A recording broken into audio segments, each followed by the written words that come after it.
ಇವತ್ತಿನ ನನ್ನ ಸಂದೇಶದ ಪೀಠಿಕೆ transform by the Holy Spirit and power. ಪವಿತ್ರಾತ್ಮನಿಂದಲೂ ಶಕ್ತಿಯಿಂದಲೂ ರೂಪಾಂತರಗೊಂಡೆ. ಪ್ರತಿಯೊಂದು ವ್ಯಕ್ತಿಗಳು ಸ್ವಂತ ಸಾಮರ್ಥ್ಯದಿಂದ ಯಾರು ರೂಪಾಂತರಗೊಳ್ಳುವುದಕ್ಕೆ ಆಗೋದಿಲ್ಲ. ಪರಿಶುದ್ಧ ಆತ್ಮನ ಸಹಾಯವಿಲ್ಲದೆ ನಾವು ಯಾರು ನಮ್ಮನ್ನೇ ನಾವು ಬದಲಾಯಿಸಿಕೊಳ್ಳೋದಕ್ಕೆ ಸಾಧ್ಯವಿಲ್ಲ. ನಾವು ಏನಾದರೂ ಬದಲಾವಣೆ ಆಗಿದ್ದರೆ ಅದು ನಮ್ಮ ಮೂಲಕವಾದದ್ದಲ್ಲ. ಪವಿತ್ರಾತ್ಮನು ನಮ್ಮನ್ನು ರೂಪಾಂತರ ಮಾಡಿದ್ದಾನೆ ಎಂದು ನಂಬುವವರು ಮಾತ್ರ ಆಮೇಲೆ ಹೇಳುವಂತರಾಗಿರಿ. ಲೂಕನು ಬರೆದಂಥ ಸುವಾರ್ತೆ 4ನೇ ಅಧ್ಯಾಯದ 13ನೇ ವಚನದಿಂದ 15ನೇ ವಚನದವರೆಗೂ ಇವತ್ತಿನ ಸಂದೇಶದ ಭಾಗವಾಗಿ ನಾವು ತೆಗೆದುಕೊಳ್ಳೋಣ. ಸೈತಾನನು ಸಕಲ ವಿಧವಾದ ಶೋಧನೆಯನ್ನು ಮುಗಿಸಿ ಸ್ವಲ್ಪ ಕಾಲ ಆತನನ್ನು ಬಿಟ್ಟು ಹೊರಟು ಹೋದನು. ಅಂಡರ್ಲೈನ್ ಮಾಡ್ಕೊಳ್ಳಿ. ಸ್ವಲ್ಪ ಕಾಲ ಆತನನ್ನು ಬಿಟ್ಟು ಹೊರಟು ಹೋದನು. ತರುವಾಯ ಯೇಸು ಪವಿತ್ರಾತ್ಮನ ಶಕ್ತಿಯಿಂದ ಕೂಡಿದವನಾಗಿ ತಿರುಗಿ ಗಲೀಲಕ್ಕೆ ಹೋದನು. ಅಂಡರ್ಲೈನ್ ಮಾಡ್ಕೊಳ್ರಿ. ತಿರುಗಿ ಗಲೀಲಕ್ಕೆ ಹೋದನು. ಆತನ ಸುದ್ದಿಯು ಸುತ್ತಲಿರುವ ಪ್ರಾಂತ್ಯದಲ್ಲೆಲ್ಲ ಹಬ್ಬಿಕೊಂಡಿತು. ಆತನು ಅವರ ಸಭಾಮಂದಿರಗಳಲ್ಲಿ ಬೋಧಿಸುತ್ತಾ ಬಂದನು. ಎಲ್ಲರೂ ಆತನನ್ನು ಹೊಗಳಿದರು. ಈ ಭಾಗದಲ್ಲಿ ನಾವು 14ನೇ ವಾಕ್ಯವನ್ನು ಓದುವಾಗ, ತರುವಾಯ ಯೇಸು ಪವಿತ್ರಾತ್ಮನ ಶಕ್ತಿಯಿಂದ ಕೂಡಿದವನಾಗಿ ತಿರುಗಿ ಗಲೀಲಕ್ಕೆ ಹೋದನು. ತಿರುಗಿ ಜೀಸಸ್ ರಿಟರ್ನ್ಡ್. ಆತನು ತಿರುಗಿ ಬಂದನು. ಅವನು ತಿರುಗಿ ಬಂದಿದ್ದು ಒಂದು ಭೌಗೋಳಿಕವಾದಂಥ ಒಂದು ಕಾರ್ಯವಲ್ಲ. ವೇದ ಪಾಂಡಿತ್ಯರು ಅದರ ಕುರಿತು ಹೀಗೆ ಹೇಳ್ತಾರೆ, ಯೇಸುವಿನ ಜೀವನದ ಒಂದು ಹೊಸ ತಿರುಗುವಿಕೆಯಾಗಿತ್ತು, ಶಿಫ್ಟ್ ಆಗಿತ್ತು, ಚೇಂಜ್ ಆಗಿತ್ತು.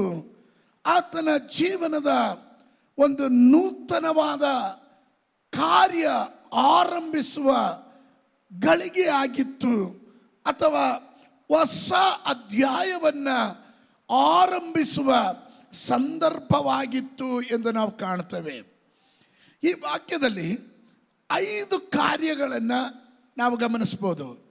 ಒಂದು, ಸೈತಾನನು ಸಕಲ ವಿಧ ಶೋಧನೆಯನ್ನು ಮುಗಿಸಿ ಸ್ವಲ್ಪ ಕಾಲ ಆತನನ್ನು ಬಿಟ್ಟು ಹೊರಟನು. 2, ತರುವಾಯ ಯೇಸು ಪವಿತ್ರಾತ್ಮನ ಶಕ್ತಿಯಿಂದ ಕೂಡಿದವನಾಗಿ ತಿರುಗಿ ಗಲೀಲಕ್ಕೆ ಹೋದನು. 3, ಆತನ ಸುದ್ದಿಯು ಸುತ್ತಲಿರುವ ಪ್ರಾಂತ್ಯದಲ್ಲೆಲ್ಲ ಹಬ್ಬಿಕೊಂಡಿತ್ತು. 4, ಆತನು ಅವರ ಸಭಾಮಂದಿರಗಳಲ್ಲಿ ಬೋಧಿಸುತ್ತಾ ಬಂದನು. 5, ಎಲ್ಲರೂ ಆತನನ್ನು ಹೊಗಳಿದರು. ಸ್ತೋತ್ರ.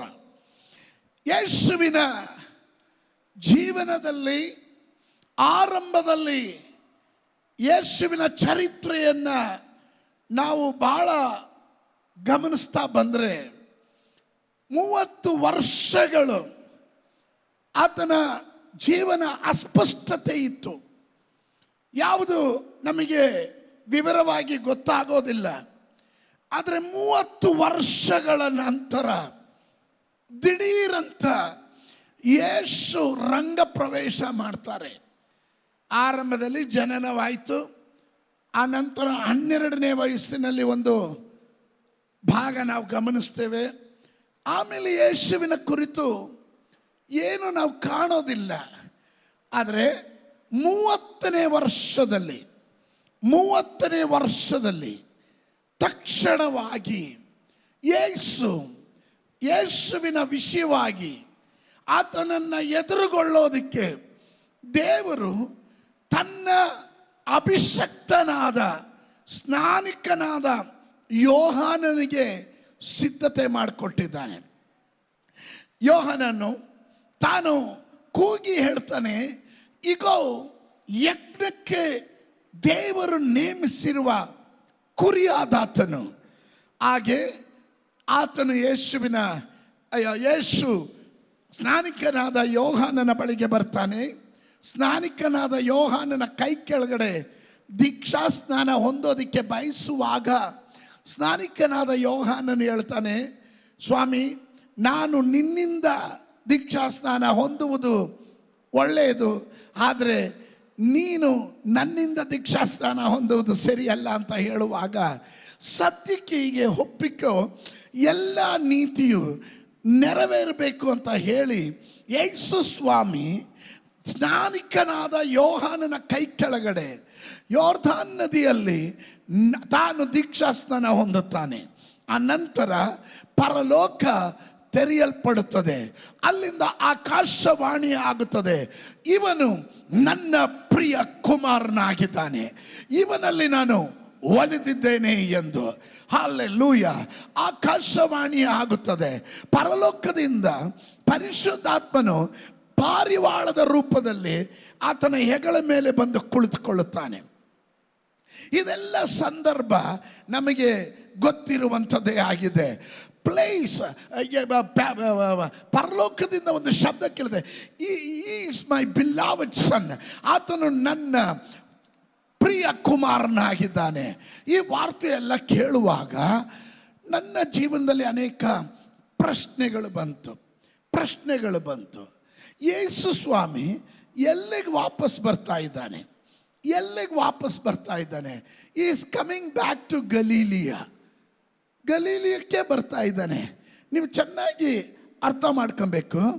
ನಾಸ್ರೆತ್ ಎನ್ನೋದು ಯೇಸುವಿನ ತನ್ನ ಹೋಮ್ ಟೌನ್, ಹುಟ್ಟು ಊರಾಗಿದೆ. ಗಲೀಲಿಯದಲ್ಲಿ ತಾನು ಬೆಳೆದು ಬರ್ತಾ ಇದ್ದಾನೆ, ಅಲ್ಲಿ ಬೆಳೆದವನಾಗಿದ್ದಾನೆ. ಅದರಲ್ಲಿ ತಿರುಗಿ ಗಲೀಲಕ್ಕೆ ಹೋದನು ಅಂದರೆ ಪ್ರತ್ಯೇಕತೆ ಏನು ಕಾಣೋದಿಲ್ವಲ್ಲ ಅಂತ ನಾವು ಬಯಸ್ತೇವೆ.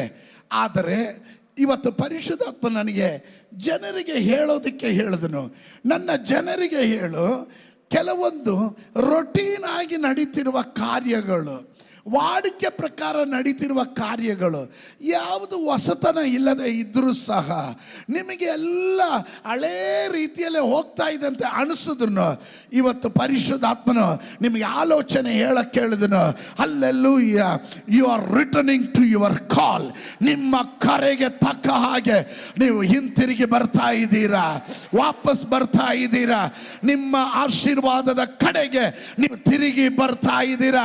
ಯಾರಾದ್ರೂ ಗಟ್ಟಿಯಾಗಿ ಹೇಳ್ರಿ, ನಾನು ಎಲ್ಲೂ ತಪ್ಪಿ ಹೋಗಿಲ್ಲ. ಲೇಟ್ ಆಯ್ತು ಅಂತ ನಾನು ಚಿಂತೆ ಮಾಡ್ತಾ ಇದ್ದೆ, ಏನು ಕರ್ತನೆ ನನ್ನ ಜೀವನದಲ್ಲಿ ಏನು ನಡೀತಾ ಇಲ್ಲ. ದೇವರು ಮರೆತು ಹೋಗಿಲ್ಲ. ನಿನ್ನ ಕರೆಗೆ ತಕ್ಕ ಹಾಗೆ, ನಿನ್ನ ಮೇಲಿರುವ ವಾಗ್ದಾನಕ್ಕೆ ತಕ್ಕ ಹಾಗೆ, ನಿನ್ನ ಮೇಲಿರುವ ಆಶೀರ್ವಾದಕ್ಕೆ ತಕ್ಕ ಹಾಗೆ ಪರಲೋಕದ ದೇವರು ನಿನ್ನನ್ನು ವಾಪಸ್ ಕರ್ಕೊಂಡು ಬರ್ತಾ ಇದ್ದಾನೆ. ನೋ ಮ್ಯಾಟರ್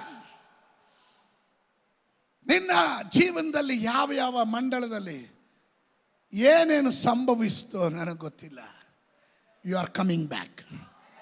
ಪಕ್ಕದಲ್ಲಿ ಇರೋರಿಗೆ ಐ ಆಮ್ ರಿಟರ್ನಿಂಗ್ ಬ್ಯಾಕ್, ನಾನು ಹಿಂತಿರುಗಿ ಬರ್ತಾ ಇದ್ದೇನೆ. ಗಟ್ಟಿಯಾಗಿ ಹೇಳ್ರಿ. It was just like beginning in my life. ನನ್ನ ಜೀವನದ ಆರಂಭ ಎನ್ನೋ ರೀತಿಯಲ್ಲೇ ದೇವರ ಪದ್ಧತಿಗಳಿಗೆ ನಾನು ವಾಪಸ್ ಬರ್ತಾ ಇದ್ದೆ. ಒಂದನೇದಾಗಿ ದೇವರ ಆತ್ಮನ ನನಗೆ ಹೇಳಕ್ಕೆ ಹೇಳಿದನು, God will bring you back to the purpose and the glory that you had. ನಿನ್ನ ಜೀವನದಲ್ಲಿ ದೇವರು ಯಾವ ಉದ್ದೇಶಕ್ಕಾಗಿ ಪರಲೋಕದ ದೇವರು ನಿನ್ನನ್ನು ಕರೆದನು, ತಾಯಿಯ ಗರ್ಭದಲ್ಲಿ ನಿನ್ನನ್ನು ಆದುಕೊಂಡನು. ಕೆಲವರಿಗೆ ಅರ್ಥ ಆಗಲಿಲ್ಲ. ಕಮಾನ್, ತಾಯಿಯ ಗರ್ಭದಲ್ಲಿ ಕೇವಲ ಪಿಂಡವಾಗಿರುವಾಗ ನಿನ್ನ ಆರಂಭದ ದಿವಸವನ್ನ, ನಿನ್ನ ಕೊನೆಯ ದಿವಸವನ್ನ ತನ್ನ ಪುಸ್ತಕದಲ್ಲಿ ಬರೆದಿರುವ ಕಡೆಗೆ ದೇವರು ನಿನ್ನನ್ನು ವಾಪಸ್ ಕರ್ಕೊಂಬರ್ತಾ ಇದ್ದಾನೆ. ಅಲ್ಪಕಾಲ ನೀನು ಮರೆಯಾಗಿದ್ದೆ, ಅಲ್ಪಕಾಲ ನೀನು ಪಿಕ್ಚರಲ್ಲಿ ಇರಲಿಲ್ಲ, ಅಲ್ಪಕಾಲ ನೀನು ಯಾರು ಅಂತ ಯಾರಿಗೂ ಗೊತ್ತಿರಲಿಲ್ಲ. ಆದರೆ ಇವತ್ತು ಕೂಗಿ ಹೇಳು, ಲೋಕ ಅರಿಯತಕ್ಕಂತೆ, ಲೋಕ ಕಾಣತಕ್ಕಂತೆ ಯಾವುದೆಲ್ಲ ತೊಂದರೆಗಳಲ್ಲಿ ನಾನು ಹಾದು ಹೋದನೋ, ಏನೆಲ್ಲ ಕಾರ್ಯಗಳು ನಡೀತೋ ನನಗೆ ವಿಷಯ ಅಲ್ಲ. ಆದರೆ ನಾನು ವಾಪಸ್ ಹಿಂತಿರುಗಿ ಬರ್ತೇನೆ, ವಾಪಸ್ ಹಿಂತಿರುಗಿ ಬರ್ತೇನೆ. Hallelujah, hallelujah. ಕರಗಳನ್ನೆತ್ತಿ ಪ್ರಾರ್ಥಿಸ್ರಿ ಒಂದು ನಿಮಿಷ. ನಾನು ವಾಪಸ್ ಬರ್ತಾ ಇದ್ದೇನೆ. I am returning to my call. ಕೆಲವರ ಕರೆಯನ್ನು ಮರ್ತಿರಬಹುದು, ಕೆಲವರನ್ನ ಪರಿಸ್ಥಿತಿಗಳು ಅದನ್ನು ಬಿಟ್ಟಿರಬಹುದು, ಕೆಲವರ ಕರೆಯನ್ನು ಮರೆತು, ಕೆಲವರ ಜವಾಬ್ದಾರಿಯನ್ನು ಮರೆತು, ದೇವರ ಕರೆದ ಉದ್ದೇಶವನ್ನು ಮರೆತು ಓಡುತ್ತಾ ಇದ್ದಂಥವರು, ಸ್ವಬುದ್ಧಿಯಲ್ಲಿ ಓಡಿದವರು, ಸ್ವಂತ ಜೀವನದಲ್ಲಿ ತೊಡಗಿಸ್ಕೊಂಡವರು, ಸ್ವಕಾರ್ಯಗಳಲ್ಲಿ ತೊಡಗಿಸ್ಕೊಂಡವರು, ಇವತ್ತು ದೇವರ ಆತ್ಮನ ಹೇಳ್ತಾ ಇದ್ದಾನೆ, ನೀನು ಹಿಂತಿರುಗಿ ಬರುವ ಸಮಯವಾಯಿತು, ಆ ಸೀಸನ್ ಹತ್ತಿರವಾಯಿತು. ಇವತ್ತು ಯಾರಾದರೂ ಹೇಳ್ರಿ, ಐ ಆಮ್ ರಿಟರ್ನಿಂಗ್, ನಾನು ವಾಪಸ್ ಬರ್ತಾ ಇದ್ದೇನೆ, ತಿರುಗಿ ತಿರುಗಿ ತಿರುಗಿ ಬರ್ತಾ ಇದ್ದೇನೆ. ಹಾಗಾದ್ರೆ Yesu return, Jesus return, what does it mean? ಏನು ಅದರ ಅರ್ಥ? ಅದರ ಅರ್ಥ ಏನು? ಅವನು ಗಲೀಲಕ್ಕೆ ವಾಪಸ್ ಬರ್ತಾ ಇದ್ದಾನೆ, ಅವನು ನಜರೇತಿಗೆ ವಾಪಸ್ ಬರ್ತಾ ಇದ್ದಾನೆ. ಗಲೀಲಿಯ ಅವನು ಬೆಳೆದಂಥ ಸ್ಥಳ, ನಜರೇತು ಅವನ ಹುಟ್ಟು ಊರಾಗಿದೆ. ಅವನ ಸಹೋದರರು ಅಲ್ಲಿ ವಾಸ ಮಾಡ್ತಿದ್ದಾರೆ, ತಂದೆ ತಾಯಿಗಳು ವಾಸ ಮಾಡ್ತಾ ಇದ್ದಾರೆ. ಅಲ್ಲಲ್ಲಿಯ ಇವನು ಬಡಗಿಯ ಮಗನಲ್ಲವೋ, ಇವನು ನಮ್ಮ ಮಧ್ಯದಲ್ಲಿ ಇದ್ದವನಲ್ಲವೋ ನೀವು ತಿಳ್ಕೊಳ್ಬಹುದು. ಅಲ್ಲಲ್ಲಿಯ ಹಿಂತಿರುಗಿ ಬರೋದಂದ್ರೆ ಅಲ್ಲಲ್ಲಿಯ ತೀರ ಅದೇ ಹಳೆ ಜೀವನಕ್ಕೆ ವಾಪಸ್ ಬರ್ತಾ ಇದ್ದೀರಾ, ಅದೇ ಹಳೆ ಅಲ್ಲಲ್ಲಿ ಸ್ತೋತ್ರ ಕಾರ್ಯಗಳಲ್ಲಿ ನೀವು ಮುಂದುವರಿಯುವಂತೆ ಸಾಮಾನ್ಯವಾದದಕ್ಕೆ ಹಿಂತಿರುಗುತ್ತಾ ಇರುವ ಹಾಗೆ, ರೊಟೀನ್ ಆಗಿರುವಂಥ, ವಾಡಿಕೆಯಾಗಿರುವಂಥ ಆ ಕಡೆಗೆ ಹಿಂತಿರುಗಿ ಬರುವ ಆ ರೀತಿಯಲ್ಲಿ, ದೈನಂದಿನ ಜೀವಿತಕ್ಕೆ ಹಿಂತಿರುಗಿ ಬರೋ ರೀತಿಯಲ್ಲಿ, ಸೇಮ್ ಪ್ರಾಬ್ಲಮ್, ಸೇಮ್ ಜನ, ಸೇಮ್ ಸಭೆ, ಸೇಮ್ ಜನ, ಅವರ ಮಧ್ಯದಲ್ಲಿ ಅದೇ ರೀತಿ ಜೀವನ, ಅದೇ ರೀತಿ ರೊಟೀನ್ ಆಗಿರೋ. There is nothing change. ಏನು ಬದಲಾವಣೆ ಇಲ್ಲ. ಕೆಲವರು ಕುಳಿತಿರೋದು ನೋಡಿದಾಗಲೇ ನನಗೆ ಅರ್ಥ ಆಯಿತು. ಎಷ್ಟು ಪ್ರಸಂಗ ಕೇಳ್ತೀವಿ, ಎಷ್ಟು ಆಲೋಚನೆ ಕೇಳ್ತೀವಿ, ಆದರೂ ಜೀವನದಲ್ಲಿ ಏನು ಬದಲಾವಣೆ ಇಲ್ಲ. ಸೇಮ್ ಜೀವನ, ಸೇಮ್ ರೀತಿಯಲ್ಲಿ ಬದುಕ್ತಾ ಇದ್ದೀವಿ. ಸ್ತೋತ್ರ ಹೇಳ್ದೆ ಇದ್ದಾಗ ನನಗೆ ಅರ್ಥ ಆಯಿತು, ಸ್ತೋತ್ರ ಹೇಳ್ದೆ ಇದ್ದಾಗ ನನಗೆ ಅರ್ಥ ಆಯಿತು. ಆಮೇಲೆ ದೈನಂದಿನ ಜೀವನಕ್ಕೆ ನಾನು ಹಿಂತಿರುಗಿ ಬರ್ತಾ ಇದ್ದೀನಿ. ಆಗೆಲ್ಲ ನಿಮಗೆ ತೋರ್ಬೋದು ನೀವು ಹಿಂತಿರುಗಿ ಬರ್ತಾ ಇರೋದು ಏನು ಅಸ್ತಿತ್ವದಲ್ಲಿತ್ತೋ ಅದರ ಕಡೆಗೆ ಹಿಂತಿರುಗಿ ಬರ್ತಾ ಇಲ್ಲ. ಆದರೆ ಈ ಸಾರಿ ಹಿಂತಿರುಗಿ ಬರೋದು ಸಮಥಿಂಗ್. ಪ್ರತಿ ಸಂದರ್ಭದಲ್ಲೂ ಒಂದೊಂದು ಬಾರಿಯೂ ಆಲೋಚನೆ ಕೇಳುವಾಗ ಸಮಥಿಂಗ್ ಎಕ್ಸ್ಪೆಕ್ಟೇಷನ್ ದೊಡ್ಡದಿರುತ್ತೆ, ದೊಡ್ಡ ಎಕ್ಸ್ಪೆಕ್ಟೇಷನ್ ಇರುತ್ತೆ. ಆಮೇಲೆ ಇವತ್ತು ನಾನು ವಾಪಸ್ ಹಿಂತಿರುಗಿ ಬರುವಾಗ ನನ್ನ ಒಳಗಡೆ ಒಂದು ಚಿಂತೆ ಇದೆ.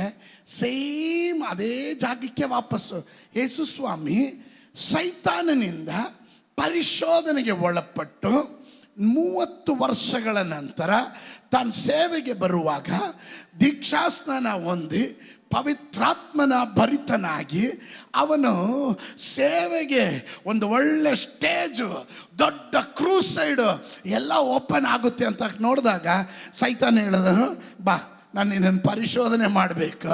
Praise God. ಅವನ ಎಕ್ಸ್ಪೆಕ್ಟೇಷನ್ ಟೆಂಪ್ಟೇಷನ್ಗಿಂತ 40 ದಿವಸ ಅವನಿಗೆ ಪರಿಶೋಧನೆ ಉಂಟಾಯಿತು. ಕಮಾನ್, ಪರಿಶೋಧನೆ ಉಂಟಾಯಿತು.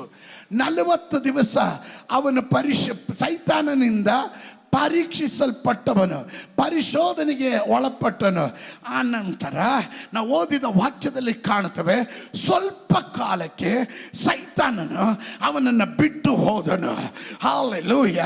ಇದರ ಮಧ್ಯದಲ್ಲಿ ಪರಿಶೋಧನೆಗಳಲ್ಲಿ ಹಾದು ಹೋದವರು, ಪ್ರತಿಕೂಲಗಳಲ್ಲಿ ಹಾದು ಹೋದವರು, ಇಕ್ಕಟ್ಟುಗಳಲ್ಲಿ ಹಾದು ಹೋದವರು, ನಿಮ್ಮ ಮೇಲೆ ಒಂದು ಕರೆ ಇದೆ, ನಿಮ್ಮ ಮೇಲೆ ಒಂದು ವಾಗ್ದಾನ ಇದೆ, ನಿಮ್ಮ ಮೇಲೆ ದೇವರ ಅಭಿಷೇಕ ಇದೆ. ಆದರೂ ಪರಿಶೋಧನೆ ನಿಮ್ಮನ್ನು ಬಿಡಲಿಲ್ಲ, ಪರೀಕ್ಷೆ ನಿಮ್ಮನ್ನು ಬಿಡಲಿಲ್ಲ, ಸೈತಾನ್ ನಿಮ್ಮನ್ನು ಬಿಡಲಿಲ್ಲ, ನಿಮ್ಮನ್ನು ಬಾಧಿಸೋದಕ್ಕೆ ನೋಡಿದನು. ಆದರೆ ಪರಿಶೋಧನೆಗಳ ಮಧ್ಯದಲ್ಲೇ ಗೆದ್ದು ಬರಲಿಕ್ಕೆ ಪವಿತ್ರಾತ್ಮನು ನಿನ್ನ ಜೊತೆಯಲ್ಲೇ ಇದ್ದನು.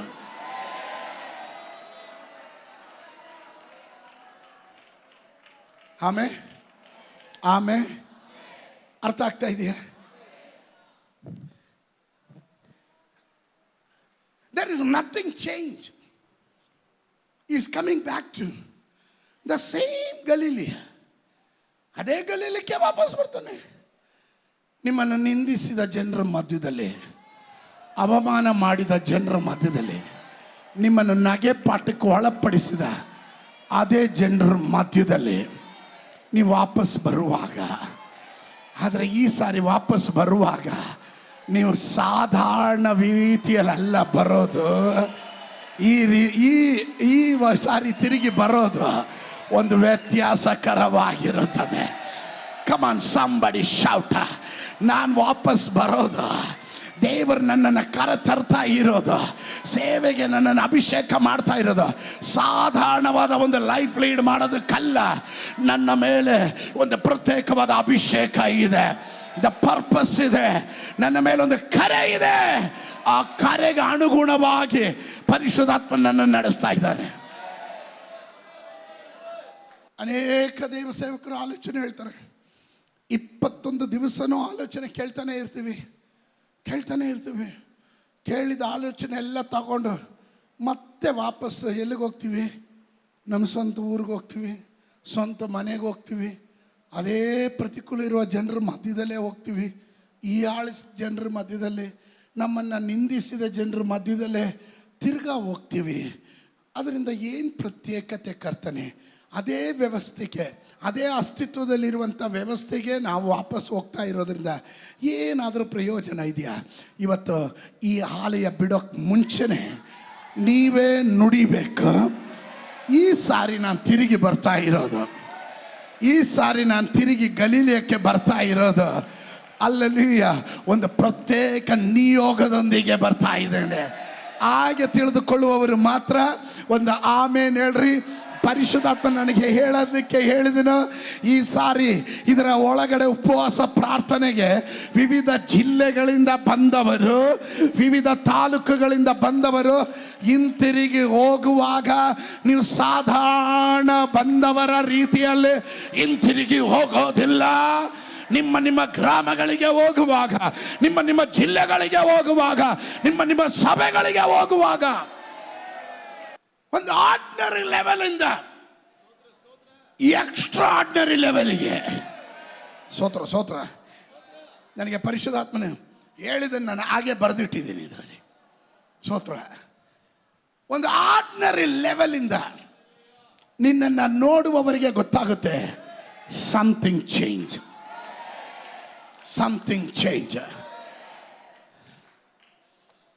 40 ದಿವಸ ಮೋಶೆ ಪರ್ವತವನ್ನು ಹತ್ತಿದನು. ಮೋಶೆಯ ಬಳಿಯಲ್ಲಿ ರಹಸ್ಯ ಮಾತನಾಡೋದಕ್ಕೆ ದೇವರು ಹೇಳಿದನು, ಏರಿ ಬಾ, ನೀನು ಬೆಟ್ಟವನ್ನು ಹತ್ತಿ ಬಾ, ನಾನು ನಿನ್ನ ಹತ್ರ ಮಾತನಾಡಬೇಕು, ನಾನು ನಿನ್ನೊಟ್ಟಿಗೆ ಮುಖಾಮುಖಿಯಾಗಿ ಮಾತನಾಡಬೇಕು. Praise God. ಅವನು ದೇವರ ಸನ್ನಿಧಾನದಲ್ಲಿ ಕುಳಿತನು. 40 ದಿವಸಗಳು ಉಪವಾಸ ಇರಬಹುದು. ಅವನು ಊಟ ಮಾಡಲಿಲ್ಲ, ನೀರು ಕುಡಿಲಿಲ್ಲ, ಆದರೂ ಅವನ ಚರ್ಮ ಪ್ರಕಾಶವಾಯಿತು.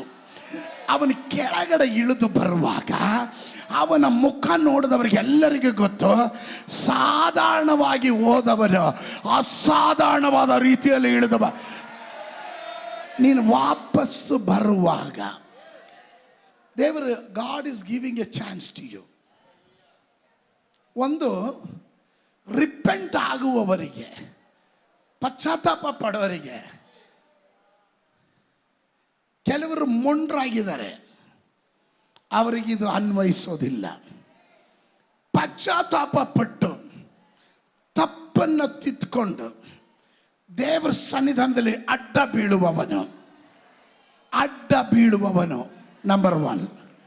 ನಂಬರ್ 2, ಎರಡನೇದಾಗಿ ಅನೇಕ ವರ್ಷಗಳಿಂದ ವಾಗ್ದಾನವನ್ನು ಎದುರು ನೋಡ್ತಾ, ನನ್ನ ಮೇಲೊಂದು ಕರೆ ಇದೆ, ನಾನು ಸಾಧಾರಣವಾದ ವ್ಯಕ್ತಿ ಅಲ್ಲ, ನಾನು ಅಭಿಷಕ್ತನು ಎಂದು ಚೆನ್ನಾಗಿ ಮನದಟ್ಟಾಗಿದ್ದಾಗಲೂ, ಪರಿಸ್ಥಿತಿಗಳು ತದ್ವಿರುದ್ಧವಾದಾಗಲೂ, ಹೋರಾಟದ ಮೇಲೆ ಹೋರಾಟಗಳು ಬಂದಾಗಲೂ, ಪರೀಕ್ಷೆಗಳು ಬಂದಾಗಲೂ, ಸೈತಾನನ ಪರಿಶೋಧನೆಗಳು ಬಂದಾಗಲೂ ನನ್ನ ನಂಬಿಕೆಯನ್ನು ಬಿಡದಂತೆ, ನನ್ನ ಕರೆಗೆ ಜೋತು ಬಿದ್ದಿದ್ದ, ತಮ್ಮ ಕರೆಗಳಿಗೆ ಜೋತು ಬಿದ್ದಿದ್ದಂಥ ಒಂದು ಗುಂಪಿನ ಜನ ಅವರು ಹಿಂತಿರುಗಿ ಬರುವಾಗ ಅವರು ಸಾಧಾರಣ ವ್ಯಕ್ತಿಗಳಾಗಿ ಬರೋದಿಲ್ಲ. ನಾನು ಹೇಳೋದು ನಿಮಗೆ ಅರ್ಥ ಆಗ್ತಾ ಇದೆಯಾ? 3 ಕಾರ್ಯಗಳು ನೆನಪಿನಲ್ಲಿ ಇಟ್ಕೊಳ್ರಿ. God will speak to you each and every person. ಪ್ರತಿಯೊಂದು ವ್ಯಕ್ತಿಗಳ ಸಂಗಡ ದೇವರು ಮಾತಾಡ್ತಾನೆ. ಮಾತನಾಡುವಾಗ ಕೆಲವರು ಮೊಂಡರಾಗ್ತಾರೆ, ಹಠಮಾರಿಗಳಾಗ್ತಾರೆ, ದೇವರ ವಾಕ್ಯಕ್ಕೆ ವಿಧಿಯರಾಗೋದಿಲ್ಲ, ದೇವರ ಆಲೋಚನೆಗೆ ವಿಧಿಯರಾಗೋದಿಲ್ಲ. ಅವರನ್ನು ದೇವರು ಸಪ್ರೇಟ್ ಮಾಡಿಡ್ತಾರೆ. ನಿಮಗೆ ಗೊತ್ತಾ, ಕೆತ್ತೋದಕ್ಕೆ ಆಗುವ ಮರಗಳನ್ನು ಮಾತ್ರನೇ ಕೆತ್ತೋದು, ಗಂಟಿರುವ ಮರಗಳನ್ನ ಬೆಂಕಿಗೋಸ್ಕರ ಎತ್ತಿಡ್ತಾರೆ, ನ್ಯಾಯ ತೀರ್ಪಿಗೋಸ್ಕರ ಎತ್ತು ಮಾಡುತ್ತಾರೆ. ಅದೇ ರೀತಿಯಲ್ಲಿ ಮೊಂಡರಾಗಿರೋರು ಆಲೋಚನೆಗೆ ವಿಧಿಯರಾಗೋದಿಲ್ಲ, ಉಪದೇಶಕ್ಕೆ ವಿಧಿಯರಾಗೋದಿಲ್ಲ, ಪಾಸ್ಟರ್ ಮಾತಿಗೆ ಬೆಲೆ ಇಲ್ಲ, ಪ್ರವಾದನೆಗೆ ಒಂದು ಚೂರು ಕಿಮ್ಮತ್ತು ಹಾಕೋದಿಲ್ಲ. ಈಗಿರುವಂಥವ್ರನ್ನ ದೇವರೇ ಅವರು ಕಠಿಣ ಹೃದಯ ಉಳ್ಳವರಾಗಿ ಇನ್ನೂ ಕಠಿಣರಾಗೋದಕ್ಕೆ ಸೈತಾನನ ಕೈಯಲ್ಲಿ ಅವರನ್ನ ಒಪ್ಪಿಸ್ಬಿಡ್ತಾನೆ ದೇವರು. Listen to me. ಎರಡನೇ ಗುಂಪು ಅವರಿಗೆ ತಪ್ಪು ಮಾಡಿರ್ತಾರೆ, ಅವರಲ್ಲಿ ಜೀವನದಲ್ಲಿ ಕೊರತೆಗಳು ಬಂದಿರುತ್ತೆ. ಆದರೆ ಶಬ್ದ ಕೇಳುವಾಗ, ದೇವರ ವಾರ್ತೆ ಕೇಳುವಾಗ ರಿಪೆಂಟ್ ಮಾಡುವವರು, ಪಶ್ಚಾತ್ತಾಪ ಪಡುವವರು, ಮನ ತಿರುಗುವವರು, ಅವರು ಹಿಂತಿರುಗಿ ಬಂದು ದೇವರ ಬಳಿ ಅಡ್ಡ ಬೀಳುತ್ತಾರೆ. 3ನೇ ಗುಂಪು, ಇವರು ದೇವರಿಗಾಗಿ ನಿಂತವರು. ಜನನದಿಂದಲೇ ಅವರಿಗೆ ಗೊತ್ತು, ನನ್ನ ಮೇಲೊಂದು ಕರೆ ಇದೆ, ನನ್ನ ಮೇಲೊಂದು ಅಭಿಷೇಕ ಇದೆ, ನನಗೆ ದೇವರ ವಾಗ್ದಾನ ಇದೆ, ನಾನು ಸಾಧಾರಣ ವ್ಯಕ್ತಿ ಅಲ್ಲ, ನನ್ನನ್ನು ದೇವರು ಆರಿಸ್ಕೊಂಡಿರೋದು ಅಸಾಧಾರಣವಾದ ಕಾರ್ಯಗಳನ್ನು ಮಾಡೋದಕ್ಕೆ ಎಂದು ನಂಬಿರುವವರು. ಆದರೆ ಇವರ ಜೀವನದಲ್ಲಿ ಭಾಳ ಪ್ರತಿಕೂಲಗಳಿರುತ್ತೆ, ಭಾಳ ಹೋರಾಟಗಳಿರುತ್ತೆ, ಭಾಳ ನಿಂದೆಗಳಿರುತ್ತದೆ, ಅವಮಾನಗಳು ಉಂಟಾಗುತ್ತದೆ. ನಂಬಿದವರು ಮೋಸ ಮಾಡ್ತಾರೆ, ಸ್ನೇಹಿತರು ಕೈ ಕೊಡ್ತಾರೆ, ಬಂಧುಗಳು ತಿರಸ್ಕಾರ ಮಾಡ್ತಾರೆ. ಅಲ್ಲಲ್ಲಿ ಇವರು ಎಷ್ಟೇ ದೈವಿಕವಾದ ಕಾರ್ಯಕ್ಕೆ ಮುಂದೆ ಜಿಗಿಯೋದಕ್ಕೆ ಹೋದ್ರೂ ಅವರ ಒಳಗಡೆ ಏನೋ ಗೊತ್ತಿಲ್ಲ, ಅಲ್ಲಲ್ಲಿ ಶೋಧನೆ ಮೇಲೆ ಶೋಧನೆ ಬರ್ತಾ ಇರುತ್ತೆ. ಈ ಶೋಧನೆಗಳ ಮಧ್ಯದಲ್ಲೂ ನನ್ನ ದೇವರು ನಂಬಿಗಸ್ತನು, ಕರೆದವನು ನಂಬಿಗಸ್ತನು, ಕಡೆಯವರೆಗೂ ಕಾಯೋದಕ್ಕೆ ಶಕ್ತನು ಎಂದು ದೇವರ ಶಕ್ತಿಯ ಪ್ರದರ್ಶನಕ್ಕಾಗಿ ಎದುರು ನೋಡ್ತಾ ಇರುವವರು, ಅವರ ಕುರಿತು ನಾನು ಮಾತಾಡ್ತಾ ಇದ್ದೇನೆ. ಅವರು ಹಿಂತಿರುಗಿ ಬರ್ತಾ ಇದ್ದಾರೆ. ಇದರ ಒಳಗಡೆ ಕೆಲ ಅಭಿಷಕ್ತರುಗಳು ಹೊರಗಡೆ ಬರ್ತಾ ಇದ್ದಾರೆ, ತಿರುಗಿ ಬರ್ತಾ ಇದ್ದಾರೆ. ಕರ್ನಾಟಕ ಇದುವರೆಗೂ ಕಂಡದೆಲ್ಲ ಶ್ರೇಷ್ಠವಾದ ಸೇವಕರುಗಳು ಇದರಿಂದ ಹೊರಗಡೆ ಬರ್ತಾರೆ, ತಿರುಗಿ ಬರ್ತಾರೆ. ಅವರು ತಿರುಗಿ ಬರುವಾಗ ಸಾಧಾರಣವಾಗಿ ರೊಟೀನ್ ಆಗಿರುವ ವಾಡಿಕೆಯಲ್ಲಿ ಇರುವ ಕಾರ್ಯಗಳನ್ನು ಓವರ್ಕಮ್ ಮಾಡಿ ಬರ್ತಾರೆ. Come on, somebody shout hallelujah. ನೋಡ್ರಿ, ನಮ್ಮ ಜೀವನ ಹೇಗೆ ಅಂದರೆ, ಬೆಳಗ್ಗೆ ಎದ್ವಿ, ಪ್ರಾರ್ಥನೆ ಮಾಡಿದ್ವಿ, ಬೈಬಲ್ ಓದಿದ್ವಿ, ಕೆಲಸಕ್ಕೆ ಹೋದ್ವಿ, ಕೆಲಸ ಮಾಡಿದ್ವಿ, ಮತ್ತೆ ವಾಪಸ್ ಬಂದ್ವಿ. ತುಂಬ ಆಯಾಸ ಆಗಿತ್ತು, ಕೂಟಕ್ಕೆ ಹೋಗಲ್ಲ. ರಾತ್ರಿ ಪ್ರಾರ್ಥನೆ ಮಾಡಿದ್ವಿ, ಇಲ್ಲಾದರೆ ಇಲ್ಲ. ತಿಂದ್ವಿ, ಬಿತ್ಕೊಂಡ್ವಿ, ತಿರ್ಗಾ ಬೆಳಗ್ಗೆ ಎದ್ವಿ, ತಿರ್ಗಾ ಅದೇ routine, same. There is nothing change, ಬದಲಾವಣೆ ಇಲ್ಲ. ಇವತ್ತು ಕೆಲವರನ್ನು ಪರಿಶುದ್ಧಾತ್ಮ ನನಗೆ ಹೇಳಿದನು, ಇವರ ಒಳಗಡೆ ಒಂದು ಕಾರ್ಯ ಇದೆ, ಇವರ ಮೇಲೊಂದು ಅಭಿಷೇಕ ಇದೆ. ಇವರು ಆ ರೊಟೀನಾಗಿ ವಾಡಿಕೆಯಾಗಿ ಬರುವ ಕಾರ್ಯಗಳನ್ನು ಓವರ್ಕಮ್ ಮಾಡ್ತಾರೆ. ಅದನ್ನು ನಾನು ಓವರ್ಕಮ್ ಮಾಡ್ತೇನೆ. ಸಮಥಿಂಗ್ ಎಕ್ಸ್ಟ್ರಾ ಮೈಲ್ ಓಡತಕ್ಕಂತೆ, ಎಕ್ಸ್ಟ್ರಾ ಕಾರ್ಯ ಮಾಡತಕ್ಕಂತೆ, ಎಕ್ಸ್ಟ್ರಾರ್ಡಿನರಿ ಕಾರ್ಯಗಳನ್ನು ನನ್ನ ದೇವರಿಗಾಗಿ ಮಾಡತಕ್ಕಂತೆ ದೇವರು ನನ್ನನ್ನು ಅಭಿಷೇಕ ಮಾಡ್ತಾನೆ ಅನ್ನೋರು, ನಂಬಿಕೆ ಉಳ್ಳವರು ಮಾತ್ರ ಹೇಳ್ರಿ, ಐ ಆಮ್ ರಿಟರ್ನಿಂಗ್. ನಾನು ತಿರುಗಿ ಬರ್ತಾ ಇದ್ದಾನೆ, ತಿರುಗಿ ಬರ್ತಾ ಇದ್ದಾನೆ. ಇಲ್ಲಿ ಯೇಸು ಸ್ವಾಮಿ ತಿರುಗಿ ಬರುವಾಗ ಅವನು ಬಂದಿದ್ದು through the power of god. ಆಮೇಲೆ is going to overcome the ordinary, returning to something more powerful. ಇವತ್ತು ನೀನು ಹಿಂತಿರುಗಿ ಬರುವಾಗ ಆರ್ಡಿನರಿ ಆಗಿರುವ ಸಾಧಾರಣವಾದಂಥ ಸಾಮಾನ್ಯವಾದ ಆ ಜೀವಿತದಿಂದ ಆ ಸಾಮಾನ್ಯವಾದ ಜೀವಿತದ ಕಡೆಗೆ ಎಕ್ಸ್ಟ್ರಾರ್ಡಿನರಿ ಪವರ್ ಒಂದಿಗೆ ನಾನು ಹಿಂತಿರುಗಿ ಬರ್ತೀನಿ ಅನ್ನೋರು ಮಾತ್ರ ಗಟ್ಟಿಯಾಗಿ ಆಮೇಲೆ ಹೇಳ್ರಿ. ಅದು ಪರಾಕ್ರಮದಿಂದ ಅಲ್ಲ, ಬಲದಿಂದ ಅಲ್ಲ, ಸಾಮರ್ಥ್ಯದಿಂದ ಅಲ್ಲ, ಹಣದ ಬಲದಿಂದ ಅಲ್ಲ, ತೋಳು ಬಲದಿಂದ ಅಲ್ಲ, ಜನ ಬಲದಿಂದ ಅಲ್ಲ, ವಿದ್ಯಾಭ್ಯಾಸದ ಬಲದಿಂದ ಅಲ್ಲ. ನಾನು ಹಿಂತಿರುಗಿ ಬರೋದು ದೇವರ ಶಕ್ತಿಯ ಮೂಲಕ, through the power of god. ಅದು ಒಪ್ಪೋರು ಮಾತ್ರ ಗಟ್ಟಿಯಾಗಿ ಆಮೇಲೆ ಹೇಳ್ರಿ. ಯೇಸು ಗಲೀಲಿಯಕ್ಕೆ ಹಿಂತಿರುಗಿ ಬಂದಿದ್ದು through the power of god. ಆಮೇಲೆ ಅವನು ಹೆಂಗೆ ಹಿಂತಿರುಗಿ ಬಂದ್ರು? ಪವಿತ್ರಾತ್ಮ ಶಕ್ತಿಯೊಂದಿಗೆ. ಗಟ್ಟಿಯಾಗಿ ಹೇಳ್ರಿ.